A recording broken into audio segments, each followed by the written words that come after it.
வணக்கம் ஸ்டூடெண்ட்ஸ். இன்னைக்கு என்ன பார்க்க போறோம் அப்படின்னா, திருவிளையாடற் புராணத்துல பரஞ்சோதி முனிவர் எழுதின பாடலை இன்னைக்கு ஆறாவது பாடலும் 7வது பாடலும் இன்னைக்கு பார்க்க போறோம். சரிங்களா? ஏற்கனவே இறைவன்கிட்ட எதனால போனீங்க, கோயிலை விட்டு வெளியேறினீங்கன்னு சொல்லிட்டு குலசே பாண்டியன் கேட்டிருக்காரு. இப்ப அதுக்கு இறைவன் என்ன பதில் சொல்றாங்க, மன்னர் தான் செய்த தவற மன்னிக்கிற மாதிரி இந்த பாடல்ல கேக்குறாங்க. சரிங்களா? இதுதான் 6வது 7வது பாடலோட பொருள். இத நம்ம பொருள் என்னன்னு சொல்லி பாத்துருவோம். பாடலோட பொருள்: இறைவன் மன்னனிடம் சிறந்த குளிர்ந்த வயல்கள் சூழ்ந்த கடம்பவனத்தை விட்டு ஒருபோதும் நீங்க மாட்டோம். அதாவது இறைவன் சொல்றாரு, அவரு குலசை பாண்டியன் மன்னன் கேட்டதுக்கு இறைவன் பதில் சொல்றாரு, நான் கடம்பவனத்தை விட்டு ஒருபோதும் நீங்க மாட்டேன். இடைக்காடனார் பாடலை இகழ்ந்தது மட்டும்தான் உன்னோட குற்றமை தவிர வேற எதுவும் கிடையாது. அவர் மீது நான் கொண்ட அன்பினால் மட்டுமே இந்த இடத்துக்கு நான் வந்தேன், இல்லைன்னா நான் கடம்பவனத்தை விட்டு ஒருபோதும் வரமாட்டேன் அப்படிங்கிறத தான் சொல்றாங்க. சரிங்களா? இதுதான் பாடலா கொடுத்துருக்காங்க. நம்ம பார்ப்போமா? ஓங்கு தன் பனைசூழ் நீபவனத்தை, அதாவது நீபவனம்னா என்னது? கடம்பவனம். நீபவனத்தை நீத்து ஒருபோதேனும் நீங்குவம் அல்லேம் கண்டாயாயினும் நீயும் வேறு திங்கு உலை அல்லை. அதாவது நீ இது வேற திங்கு செய்யல. காடன் செய்யுலை இகழ்ந்ததாலே ஆங்கு அவனிடத்தில் யாம் வைத்த அருளினால் வந்தோம் என்ன. அவன் மீது கொன்ற பாசத்தால மட்டுமே நான் இங்க வந்தேன். அவனை இகழ்ந்தது மட்டும்தான் உன்னோட தவறு, வேற எதுவும் கிடையாது. நான் ஒருபோதும் கடம்பவனத்தை விட்டு வரமாட்டேன் அப்படிங்கறத இறைவன் சொல்றாங்க. நீபவனம்னா என்னது? கடம்பவனம். ஓகேவா?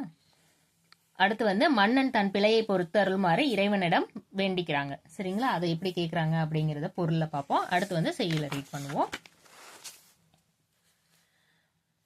வானிலிருந்து ஒளித்த இறைவனின் சொற்கேட்டு பாண்டிய மன்னன், உமையை ஒரு பாகத்திற்கொண்ட மேலான பரம்பொருளே புண்ணியனே, சிறியவர்களின் குற்றம் பொறுப்பது பெரியவருக்கு பெருமை அல்லவா என்று தன் குற்றத்தை பொறுத்து கொள்ளுமாறு வேண்டி கடவுள்கிட்ட கேட்கிறாரு. சரிதா? குற்றத்தை பொறுக்க வேண்டி போற்றினான். அதுதான் இந்த இதோட பொருள். வானிலிருந்து உமையமே அப்படின்னா, உமையின உமா பரமேஸ்வரர்னு சொல்லுவோம்ல, அதைத்தான் சொல்றாங்க. உமையை ஒரு பாகத்திற்கொண்ட மேலான பரம்பொருளே புண்ணியனே, சிறியவர்களின் குற்றம் பொறுப்பது பெரியவருக்கு பெருமை அல்லவா என்று தன் குற்றத்தை பொறுத்துக்கோங்க, இனி தவறு செய்ய மாட்டேன் அப்படிங்கிறத இறைவன்கிட்ட வேண்டி கேட்கிறாங்க. இந்த இதுதான் நம்ம பாடல் என்னன்னு சொல்லி பார்க்க போறோம். பெண்ணினை பாகம் கொண்ட பெருந்தகை பரமயோகி, விண்ணிடை மொழிந்த மாற்றம் மீனவன் கேட்டு வானோர் புண்ணிய சிறியோர் குற்றம் பொறுப்பது பெருமை என்றோ, எண்ணிய பெரியோர்க்கு என்னா ஏத்தினன் இறைஞ்சினானே. மீனவன் அப்படின்னு என்ன சொல்றாங்க? பாண்டிய மன்னன். என் குற்றத்தை பொறுத்துக்கோங்க அப்படிங்கறது தான் இந்த பாடல்ல சொல்லியிருக்காங்க. சரிங்களா? நம்ம அடுத்த 8வது பாடலும் 9வது பாடலும் பார்த்துருவோம். 8வது பாடல 9வது பாடல் என்னன்னு பாத்தீங்கன்னா, மன்னன் புலவருக்கு மரியாதை செய்யறாங்க, அதே மாதிரி மன்னிப்பும் கேட்கறாங்க. இது 2 தான் 8வது பாடலும் 9வது பாடலும். இந்த பாடலோட திருவிளையாடற் புராணம் நமக்கு இந்த இயல்ல முடிஞ்சிடும். சரிங்களா? மன்னன் புலவருக்கு மரியாதை செய்யறத நம்ம பொருள் என்னன்னு சொல்லி பார்த்துருவோம்.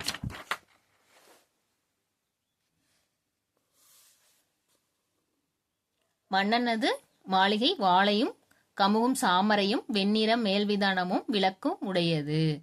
அஞ்சலர்ந்த மலர்களால் தொடுத்த மாலை பூரண கும்பம் கொடி ஆகியவற்றால் ஒப்பனை செய்யப்பட்டது. ஒப்பனைனா அலங்காரம் அப்படின்னு சொல்லுவாங்க. ஒப்பனை செய்யப்பட்டது.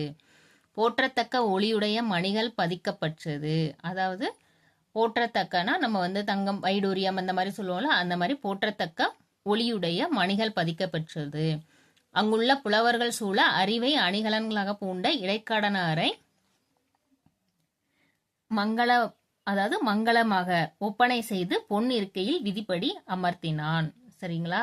மன்னருக்கு அவரை புலவரை மரியாதை செய்யறத சொல்றாங்க.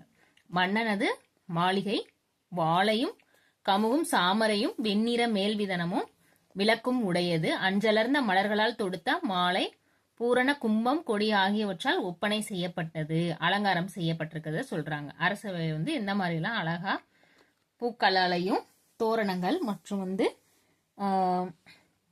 மணிகள் அது மாதிரி தங்கம், வைடூரியம் இந்த மாதிரி இது கற்கள் பதிக்கப்பட்ட இதெல்லாம் வச்சு அழகா வந்து பண்ணியிருக்காங்க அரசவையை வந்து. அங்குள்ள புலவர்கள் சூழ அறிவை அணிகலனாக பூண்ட இடைக்காடனாரை, புலவருக்கு வந்து எதை சொல்றாங்க, அறிவை அணிகலனாக பூண்ட இடைக்காடனாரை மங்களமாக ஒப்பனை செய்து பொன் இருக்கையில் விதிப்படி அமர்த்தினான் அப்படிங்கிறத சொல்றாங்க. வாங்க அந்த பாடல் என்னன்னு பார்த்துருவோம். விதிமுறை கதலி பூகம்பம் கவரிவாள் விதானமும் தீபம் புதியதோர் நிறைந்த நீர்க்கும்பங்கதலிகை புனைந்த மன்றல் கதிர்மணி மாடத் தம் பொற்சேக்கை மேற்கற்றோர் சூழ தம் பொற்சேக்கை மேற்கற்றோர் சூழ மதிப்புனை காடன் தன்னை மங்கள அணிசே தேய்ச்சி. சரிங்களா? விதிமுறை கதலி பூகம் கவரிவாள் விதனமும் தீபம் புதியதோர் நிறைநீர் கும்பங் கதலிகை புனைந்த மன்றல் கதிர்மணி மாடத் தம் பொற்சேக்கை மேற்கற்றோர் சூழ மதிப்புனை காடன் தன்னை மங்கள அணிசே தேய்ச்சி அப்படிங்கறத சொல்லியிருக்காங்க. சரிங்களா? அடுத்தது வந்து கவரி அப்படின்னா என்னது, சாமரை, வெண்சாமரம் அப்படின்னு சொல்லுவாங்கல்ல, அரசருக்கு பின்னாடி நின்று வீசுவாங்க பாத்தீங்களா, அதைத்தான் சொல்றாங்க. கவரிமாவின் முடியில் செய்த விசிறியாகிய அரச சின்னம், அதுதான். சரிங்களா? மன்னன் புலவரிடம் மன்னிப்பை வேண்டுதல். இவ்வளோ அரசவையும் அலங்கரிச்சு அவரை வந்து மரியாதையோட அவரோட இருக்கையில வந்து அமர செஞ்சுட்டு அதுக்கப்புறம் தான் அரசர் வந்து மன்னிப்பு கேட்கிறாங்க. சரிங்களா? பாண்டிய மன்னன் வந்து குலேச பாண்டிய மன்னன். புண்ணிய வடிவான புலவர்களே, நான் இடைக்காடனருக்கு செய்த குற்றத்தை பொறுத்து கொள்ள வேண்டும் என்று பணிந்து வணங்கினான். எல்லா புலவர்களையும் வர சொல்லிதான் அவர் வந்து அவரோட மரியாதையை வந்து சொல்றாங்க, மன்னிப்பையும் கேட்கிறாங்க. புண்ணிய வடிவான புலவர்களே, நான் இடைக்காடனருக்கு செய்த குற்றத்தை பொறுத்து கொள்ள வேண்டும் என்று பணிந்து வணங்கினான். நுண்ணிய கேள்வியறி உடைய புலவர்களும் மன்னா, நீ கூறிய அமுதம் போன்ற குளிர்ந்த சொல்லால் எங்கள் சினமான தீ தணிந்தது என்கின்றனர். அதாவது அவங்களோட கோபம் வந்து தணிந்துருச்சு, உங்களோட அமுதம் போன்ற குளிர்ந்த சொல்லால் நீங்க வந்து பேசுற பேச்சு எங்களுக்கு மரியாதை பண்ணதை வச்சு எங்களோட கோபம் வந்து தணிஞ்சிருச்சு அப்படிங்கிறத சமாதானம் ஆகுறாங்க. சரிங்களா? இப்ப அந்த பாடல் என்னன்னு பார்த்துருவோம். மன்னன் புலவரிடம் மன்னிப்பை வேண்டுதல். புண்ணிய புலவீர், யான் இப்பொழுது இடைக்காடனார்க்கு பண்ணிய குற்றம் எல்லாம் பொறுக்க என பரவி தாழ்ந்தான். அதாவது பணிந்து வணங்கினான், என்னைய என் தவற வந்து மன்னிச்சுக்கோங்க அப்படிங்கிறத சொல்றது. நுண்ணிய கேள்வியோரும் மன்ன நீ நுவன்று சொல்லாம் தண்ணிய அமுதால் எங்கள் கோபத்தீ தணிந்தது என்னா.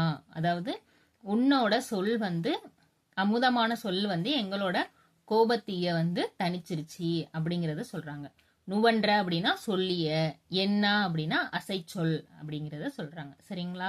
இந்த பாடலோட நமக்கு திருவிளையாடற் புராணம் வந்து முடியுது.